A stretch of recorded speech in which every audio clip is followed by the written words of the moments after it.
Alors guys, c'est le preview, le derby de Manchester. Un match que nous attendons chaque année avec impatience. Nous allons donc essayer de décortiquer ensemble la conférence de presse de Ten Hag. Avant de rentrer dans le vif du sujet, je vais vous dire le pourquoi est-ce que nous avons explosé notre chiffre d'affaires l'année dernière. Quand on y réfléchit bien, c'est une évidence. Si vous vous souvenez bien, l'année dernière, tous les matchs de Cup, tous, sans exception, ont été joués à Old Trafford. Donc tous les matchs de la Carling Cup, tous les matchs de la FA Cup, en dehors des finales, mais généralement qui se jouent à Wembley, tous les matchs ont été joués à Old Trafford. Ce qui fait qu'à chaque fois qu'il y avait un tirage, Old Trafford recevait, les Glazers se frottaient les mains. Pourquoi? Parce que quand il y a un match à Old Trafford, ça veut dire guichet fermé. Guichet fermé veut dire...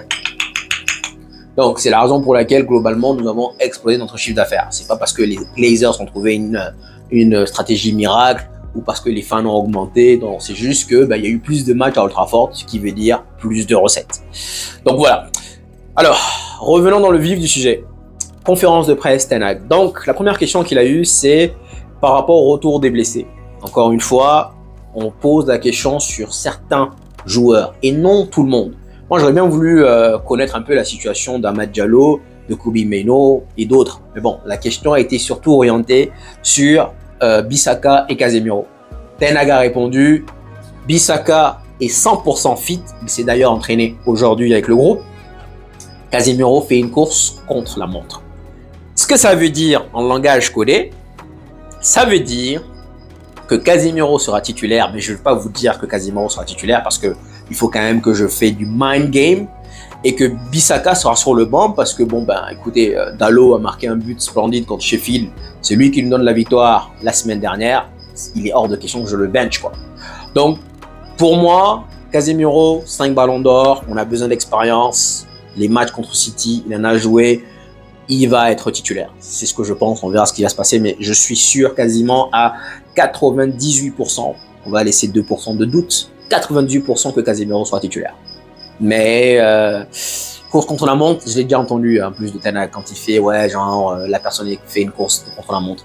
Ensuite, il y a une question qui a été posée sur la prestation globale de l'équipe et il a répondu que nous sommes en majorité une équipe difficile à battre. Nous sommes en train d'engendrer de la confiance, donc c'est vrai que les prestations ne sont pas souvent au rendez-vous, mais nous sommes en train de cumuler des points et donc prendre de la confiance au fur et à mesure. Sur ce point, j'ai envie de dire non. Je pense juste que nous avons joué contre des équipes assez abordables. Je pense que malheureusement, on n'est pas encore tombé sur une équipe... Et je pense aussi qu'une gifle possible, que si on ne change pas, en tout cas notre façon de jouer, une gifle nous attend bientôt. La dernière fois contre Liverpool, avant le 7-0, il y avait plusieurs matchs où on jouait, où on gagnait difficilement et on arrivait donc à prendre des points, mais vraiment dans la douleur. Mais la prestation n'était pas du tout au rendez-vous. Si on continue dans ce sens, je pense qu'une gifle nous attend bientôt. Maintenant, c'est peut-être City, c'est peut-être Liverpool, c'est peut-être Newcastle, mais en tout cas, il faut changer quelque chose. Donc, quand il dit que nous sommes une équipe difficile à battre, nous avons juste affronté des équipes assez abordables. Et le problème de Manchester, je l'ai déjà souligné, c'est le fait que nous nous mettons au niveau de l'adversaire. Parce qu'il a souligné le fait que nous avons fait un match assez correct contre Arsenal, et ça je suis d'accord, je le rejoins sur ce point, et sur le fait que nous avons fait 30 minutes vraiment excellentes contre le Bayern. Bon, j'ai pas vu le match là, mais je me dis qu'on a perdu contre le Bayern. Apparemment, les 30 premières minutes étaient spectaculaires. D'ailleurs, j'ai regardé vos commentaires et d'ailleurs, c'était assez spectaculaire. Donc, le problème de cette équipe de Manchester, c'est qu'elle se met au niveau. Si on parle de saut en hauteur, comme exemple, si la barre est à 1m50, on va venir sauter à 1m51. Alors qu'on a la capacité de sauter quasiment 1m90, voire même 2 mètres. C'est-à-dire qu'on peut infliger une défaite de 4-0 lourde aux adversaires, mais comment on se met psychologiquement à leur niveau, du coup on gagne des matchs assez difficilement et puis voilà. Donc je suis pas d'accord sur le fait que nous sommes une équipe difficile à battre. Maintenant, sur le fait que oui, cette équipe elle se met au niveau, et je pense que quelque part contre City elle va se mettre au niveau. Si City ne marque pas dans les 20 premières minutes, je pense qu'on va gagner. On va revenir tout à l'heure sur la prédiction, mais je pense que cette équipe a besoin surtout mental. Si elle arrive à contenir cette équipe de City, derrière, elle va prendre confiance et on devrait gagner normalement. Mais tout va dépendre de comment on va aborder les premières minutes du match. Ensuite, il y a eu une question par rapport à Haaland. Donc Haaland aujourd'hui a marqué plus de buts que tous nos attaquants réunis. Est-ce que c'était dû au fait que les attaquants n'arrivent pas à concrétiser leurs occasions ou alors au fait que ils n'ont justement pas assez de service? Il a répondu que parfois nous avons la possession et que malheureusement on n'arrive même pas à cadrer et que voilà, ça va se faire progressivement. Moi j'ai envie de dire, il y a un peu des deux. Il y a le fait que nous ne tirons pas quand il faut et nous ne passons pas quand il faut. Quand je parle de Anthony qui arrive, qui fait sa Anthony et qui arrive, son Anthony et qui arrive et qui frappe comme d'habitude et qui cadre même pas. Parfois il y a Højlund qui est tout seul, qui n'a pas de service, et parfois on fait un service à Højlund alors qu'il est entouré autour de 4 joueurs. Donc lui il contrôle et il frappe. Donc bon, pour moi c'est un mélange des deux. Cette équipe, déjà, on l'a déjà dit à plusieurs reprises, mais cette équipe elle doit lever la tête quand il faut. Quand tu arrives, parfois il y a des buts, ton coéquipier il est tout seul. Lève la tête, tu lui passes. Et il y a un dicton qui dit quand tu donnes, tu reçois. Donc quand moi je donne en tant que 10 ou en tant qu'attaquant, je donne une occasion en or à mon coéquipier, peut-être même dans le même match, ce même coéquipier-là, il va me renvoyer l'ascenseur. Donc pour moi, c'est un des deux. Højlund, il a raté quelques occasions, mais quand on prend le cas de Haaland, Haaland peut rater 5 occasions dans un match et finir finalement avec un triplé. C'est-à-dire qu'il doit avoir 8 occasions nettes. Donc pour moi, il n'a quand même pas assez de service. Ça, c'est quelque chose sur lequel on doit travailler. Ensuite, Onana, on a parlé d'Onana rapidement en disant qu'Onana, il connaît les standings, il connaît les standards. Il connaît en fait ce qu'on attend de lui. C'est un attaquant de classe, c'est un gardien de classe mondiale. On attend à ce qu'il fasse des arrêts. Et puis, tout ce qu'il a besoin, c'est de la confiance. Il a répété le fait qu'il a été dans plusieurs grands clubs et que, au fur et à mesure, on sait qu'il reviendra. Maintenant, il a ajouté une phrase qui m'a fait rire, c'est à United, bon ne suffit pas. C'est ce que je chante de dire à tout le monde. À United, bon ne suffit pas. Il faut être excellent. On n'est pas Sheffield, on n'est pas Burnley, on n'est pas un club à 2 balles. À United, bon ne suffit pas. Mais dans le même temps, bon ne suffit pas, mais en attendant, il nous fait jouer des joueurs qui ne sont même pas bons, c'est-à-dire qui n'ont même pas le niveau de bon. Donc, si bon ne suffit pas, voilà. Et quand on parle de Rashford, on a parlé à Rashford, il dit, ça m'a choqué, il dit, j'ai confiance en lui, je sais qu'il va revenir, je sais qu'il va remarquer des buts encore et encore, c'est pour ça que je vais continuer à le titulariser. Cela signifie, guys, on a notre réponse. On est là en train d'exiger Rashford bon, Rashford bon, Rashford bon. La réponse y est. Il a dit, je vais continuer à le titulariser. La réponse y est. Donc, qu'on assiste à un Rashford mauvais, bon ou autre, il sera titulaire. Dans ce cas, favoritisme. Je suis désolé, ce qu'il dit, il perd en crédibilité. Quand tu dis que à United, il y a des standards, il y a des bons ne suffit pas, si bon ne suffit pas, cela s'applique à tout le monde, y compris Rashford, désolé. Parce que moi, je suis dans le vestiaire de Manchester, vous me dites que bon ne suffit pas, ok, je vais essayer d'être excellent. Mais si dans le même temps, je vois un joueur de Manchester United qui n'est même pas bon, et pourtant est titulaire, je vais me poser des questions. Donc pour moi, il perd en crédibilité dans ce sens-là. Et donc, après, il y a une question, j'ai également écouté la conférence de presse de Guardiola, et il y a une question, Guardiola, il n'y a pas grand-chose à tirer, il a expliqué qu'il a affronté plusieurs managers de United, et que peu importe le classement, le derby reste un derby, donc Manchester United, il ne faut pas regarder le classement, ça reste un derby, et que, on va essayer de gagner, ils vont essayer de gagner, et puis, voilà quoi, donc... On lui a demandé si est-ce qu'il pensait que Manchester United peut être dans la course au titre. Il dit 9 journées c'est très tôt pour encore en découdre. On va attendre 9 journées de la fin et là je vous dirai. Mais il nous a quand même mis une petite tacle, un bon petit tacle. Il nous a dit chaque année Manchester United est candidat à la course au titre pendant les 9 premières journées. Alors là, un bon petit tacle. Mais, reposez-moi la question, lors des 9 derniers matchs, je vous dirais, ça veut dire que, écoutez, chaque année, Manchester United, par rapport au nom, sont candidats, mais à la fin, il n'y a rien. Ça, c'est un bon petit tacle. Merci Guardiola.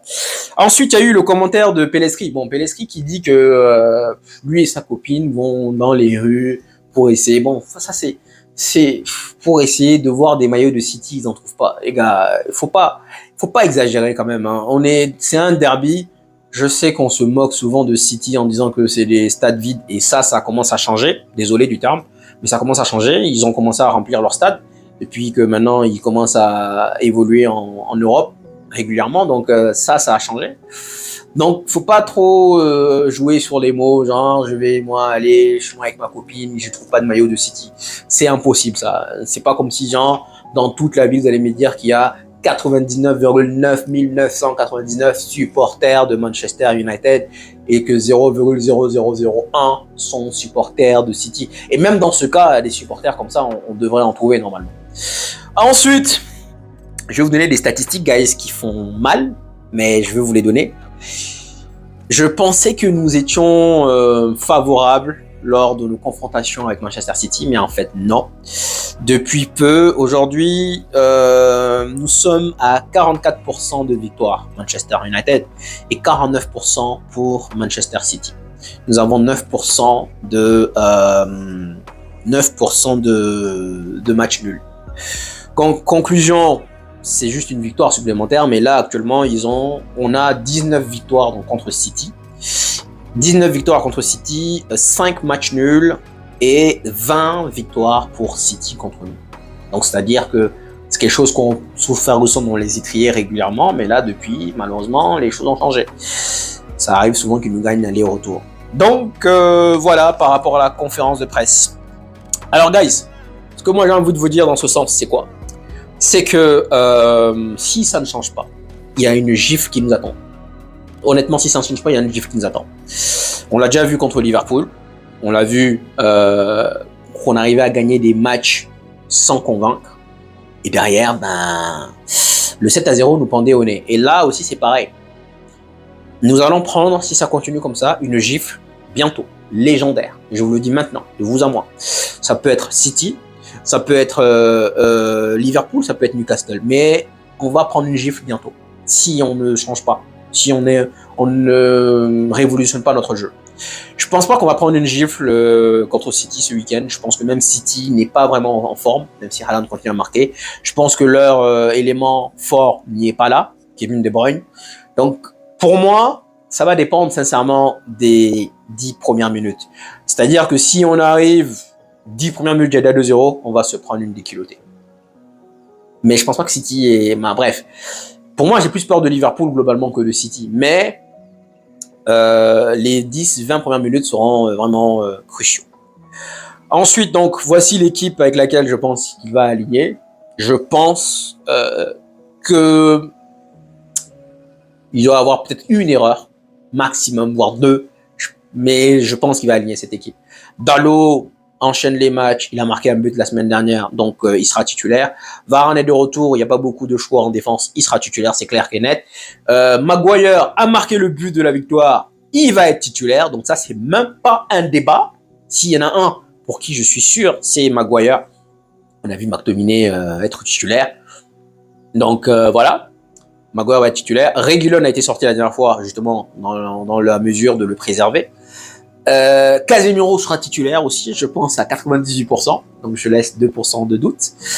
Ensuite, Amrabat va jouer, je crois, à moins qu'il trouve le secret magique de ne mettre McTominay. Bon, je ne pense pas, mais je pense qu'on va aller avec 2-6, donc un Casemiro et un Amrabat. Je pense que devant eux, on va aller avec un Bruno Fernandes. Je pense que à droite, histoire de densifier le milieu de terrain, nous allons aller avec un Mount à la place de Anthony, parce que là on joue City. Et que l'incontournable Rashford, il a dit mot pour mot, je vais continuer à le titulariser, va jouer. Et que Højlund va jouer également. Donc voici l'équipe avec laquelle je pense qu'il va aligner. Maintenant, niveau pronostic, une gifle est possible. mais je pense que nous allons gagner de 1, guys. Je pense que cette équipe va peut-être se servir de ce résultat comme tremplin. En tout cas, je le souhaite vraiment parce que l'année dernière contre Liverpool, on a déjà eu 2 défaites.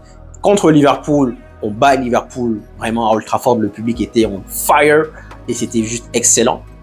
Et on bat Liverpool, donc derrière, notre saison se lance. À partir de là, je me dis donc, bon, tout est possible. Hein. Je suis pas en train d'écarter le fait qu'on peut se prendre une gifle, je l'ai déjà dit, mais je pense que si on regarde les pourcentages, Manchester United à domicile, 60% de victoire, Manchester City à l'extérieur, 60% de victoire. Donc du coup, nous sommes sur kiff-kiff. Mais bon, c'est peut-être la foi d'un supporter. Je pense, honnêtement, je crois que, je pense même je vais pas le dire, mais bon, je pense que nous allons gagner. Je pense qu'on gagne 2-1 parce que je pense qu'on va encaisser. J'aimerais dire 1-0, mais je pense qu'on va encaisser. Donc si on encaisse, je dirais 2-1.